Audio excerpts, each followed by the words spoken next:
Hello, this is Yolanda Highnote, and I did my research on native Alaskan ethnobotany. Most civilizations were herbalist, but some were known to be more so than others. 3000 BC is the earliest known writings of herbal medicines, but oral traditions go even further back in history. Ancient Greeks were well-known herbalists, and their expertise spread throughout Europe. During the Middle Ages, monasteries in Europe preserved much of the work of herbalists and maintained a well-stocked garden of common and useful herbs. Due to Islamic conquest in North Africa, the Iranian physicians combined herbal medicine with the ancient practices of their own people. With Gutenberg's invention of the printing press, knowledge of uses of herbal medicines were used by the common people, as it took no special skills or training for readers to gather and apply the herbs as prescribed in the books. Herbalism was revitalized in the 17th century when Nicholas Culpeper connected herbs with astrological signs of the zodiac and treated specific ailments by determining the sign and what planet ruled over that specific part of the body that was in need of care.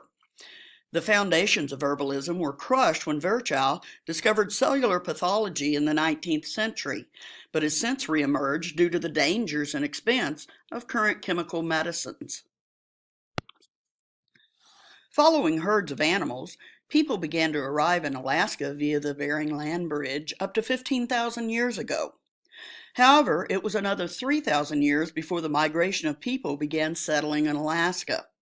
It is believed that Alaska natives brought with them their knowledge of anatomy, herbal medicines, and other methods of healing practices to maintain the health of the people.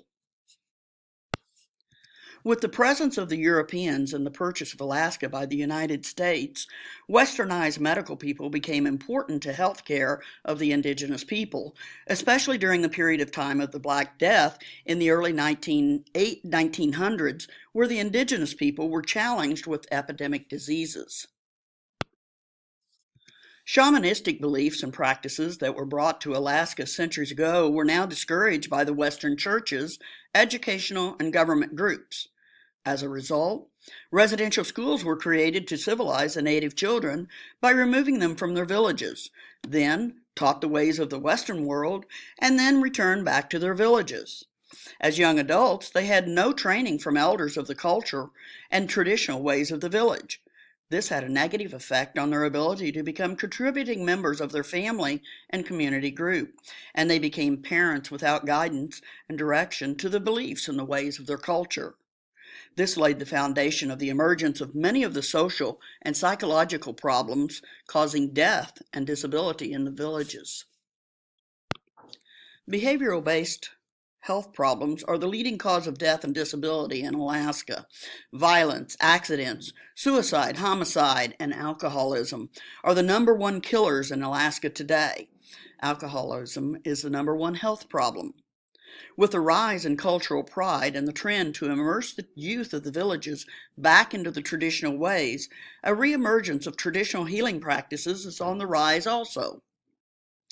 Even though most Western science has had a negative attitude toward traditional medicines, most are beginning to realize a blend of traditional medicine and Western medicine could benefit the patient.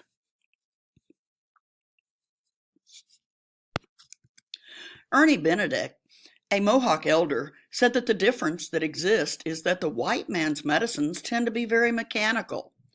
The person is repaired, but he is not better than he was before. It's possible in the Indian way to be a better person after going through a sickness followed by the proper medicines. The modern world calls it ethnobotany, which is the study of the relationship between humans and plants. The main difference between people and plants is that plants can live without people, but people cannot live without plants. People need plants for the shelter, oxygen, food, and medicine.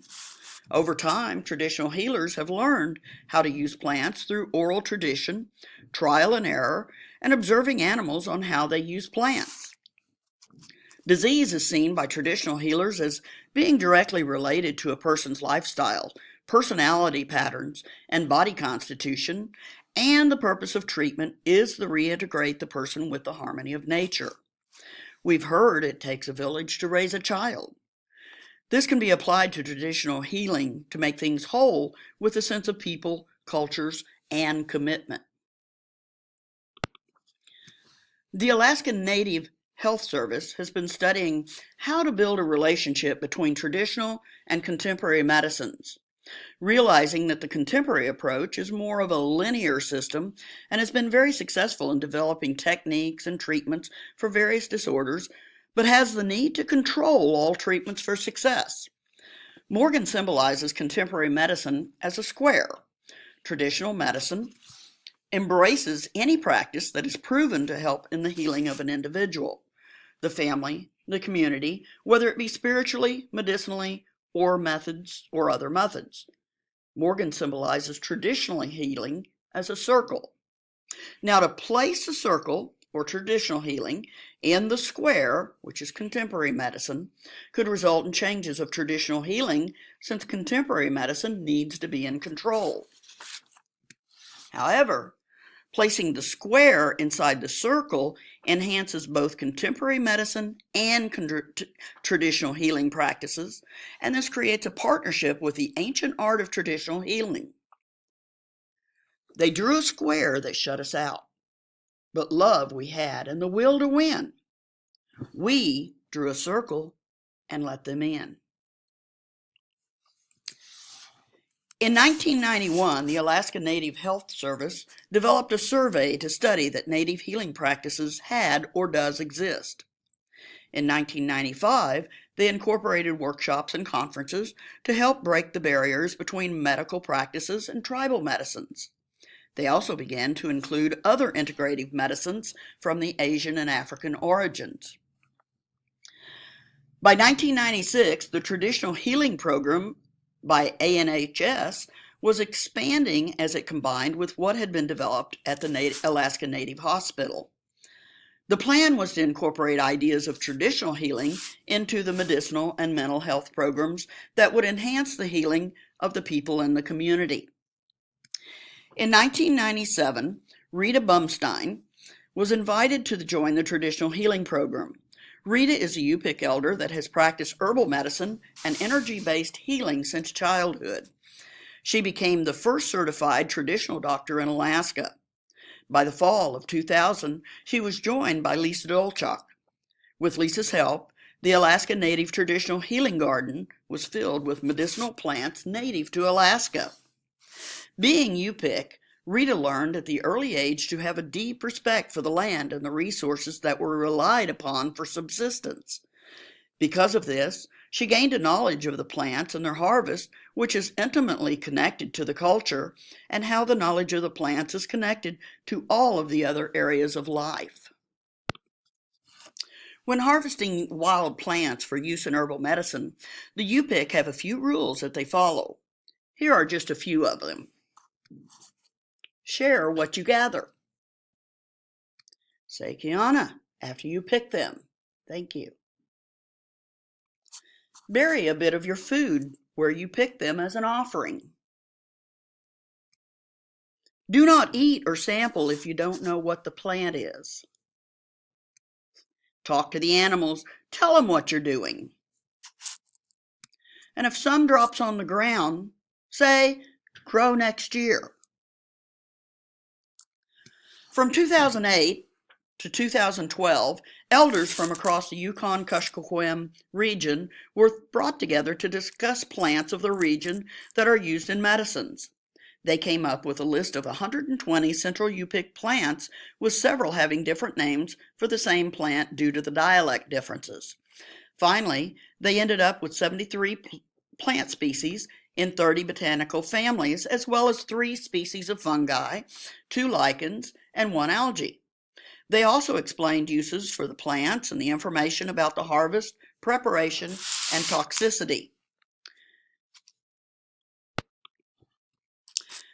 There are several forms on how to use herbal medicines, and most of it depends on personal preference on how one might use the plant. Essence involves removing the oils from the plant, either through distillation or expression. The most common method of distillation is steam distillation, where steam is introduced outside the main still. Expression occurs in modern times with the use of centrifugal force, where the machine spins to separate the oils from the plant. Essence is very popular in modern society, as many people prefer a massage or diffusion of the oils to taking a pill. Essence does not cure any problems. Their major effect is relief. Massage helps reduce heaviness or to cure a headache. The use of essential oils from the herbs is used with the chest massage to relieve a common cold and other types of massages to relieve muscle aches and pains. Infusion is the drinking of various teas using the delicate parts of the plant, or the leaves, the seeds, and the fruit. Decoction is a liquid preparation made by boiling the herb with water. This extracts the flavor and the concentration of the herb through the boiling process. Using a poultice requires the herb to be cut into small pieces or mashed and then applied directly to the affected area and held in place with a hot, moist bandage. And then some people like it raw, which involves taking the herb in its natural form and is oftentimes chewed to get the active ingredients from the plant. Now, based on research provided by Garibaldi, some of the most common plants used by the central Yupik villages are, for bowel problems, one can chew the marsh marigold, the sphagnum moss, chew ash fungus, or lowbush cranberry. The March marigold, fireweed, and chew ash fungus, and Labrador tea can either be used as infusion or decoction. For colds and flus, the pineapple weed can be chewed, or one can use infusion or decoction with the wormwood. Pneumonia, coughs, and congestion respond well with bog cranberry and white spruce as an infusion or concoction. Tuberculosis can be treated with an infusion or concoction of pineapple weed, rose root, or Labrador tea. Bleeding and hemorrhaging can be treated by an infusion or concoction of horsetail, stinkweed, or willow, and then cuts and scrapes respond well with the poultice of cotton grass, moss, alder leaves, white spruce, or a willow salve. Arthritis and sore muscles can be combated with the infusion or concoction of a stinkweed or wormweed, or they can be used well in a steam bath. For general health problems, an individual can use a regular infusion of cotton grass, Arctic kidney lichen, or stinkweed, which can be beneficial, or also by chewing angelica. Snow blindness can be helped with the juices of a cranberry, and eye problems can be helped with chewing willow and lowbush cranberry.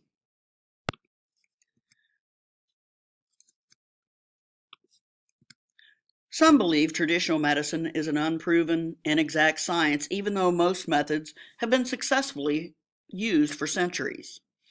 As with Western medicines and treatments, herbal medicine has advantages to it, which include a reduced risk of side effects, effective with long-term chronic conditions that do not respond well with traditional medicines, a lower cost, and widespread availability. As with traditional medicines, herbal therapy can be inappropriate for some ailments like appendicitis or severe trauma like a broken leg. Self-dosing can also create problems as herbs are toxic. Some herbs are toxic at high doses, and parts of the plant is toxic.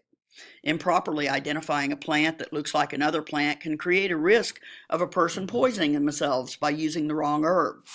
Also, if one is taking prescription medicine, there could be a risk of interactions with the herb that could negate the properties of the drug or cause some dangerous interactions. From the ancient Greeks to the current central Yupik Eskimo villages, herbal therapy has been a way of life and healthcare of the indigenous people. Healers have been well versed in the use of plants and animals to alleviate pain and allowing the body to heal naturally. Village health aides bridge the gap between Western medicine and the native healing in the villages. No matter which approach is taken, whether it be the westernized medicine or traditional healing therapy, a holistic approach to the health of the individual will result in a healthier life. Combining the relaxing techniques of the emotional, spiritual, and social health activities, individuals can live a richer life. Not only does it take a village to raise a child, It also takes a village to heal one.